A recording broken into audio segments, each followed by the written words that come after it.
சொந்தமாக அறுத்த மரம், காட்டில் விளைஞ்ச மரம் இதெல்லாம் ரொம்ப நாளைக்கு இருக்கும். இதில் ஒரு ஒரு மரமும் தனித்தனியாக இருக்காத. பெரிய பெரிய மரத்தில் அறுத்த மரம், ஒரு மரத்தில் 2 மரம் 3 மரம் வர மாரி மரத்தில் அறுத்து செஞ்சால் மெயின் வாசக்கால் நல்லாயிருக்கும். அந்த குடும்பத்தில் இருக்கவங்களும் நல்லா இருப்பாங்க.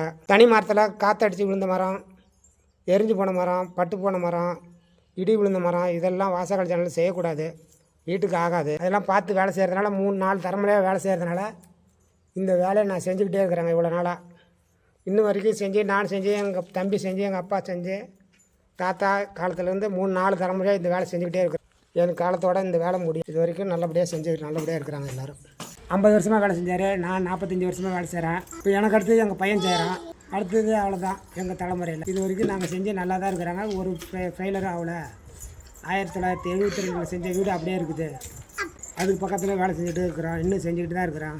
அன்றைக்கி விற்ற மரம் இன்றைக்கி விற்கல, விலை அதிகமாக இருக்குது. அன்றைக்கி மரம் பெருசு பெருசாக இருந்துச்சு. இன்றைக்கி மரம் சின்ன சின்ன மரத்தில் வந்து செய்கிறாங்க. இதெல்லாம் செய்யக்கூடாது. நல்லா இருக்குது. மரம் முறுக்கள் இல்லாத, வளவு இல்லாத நேரான மரத்தில் எடுத்து செய்ய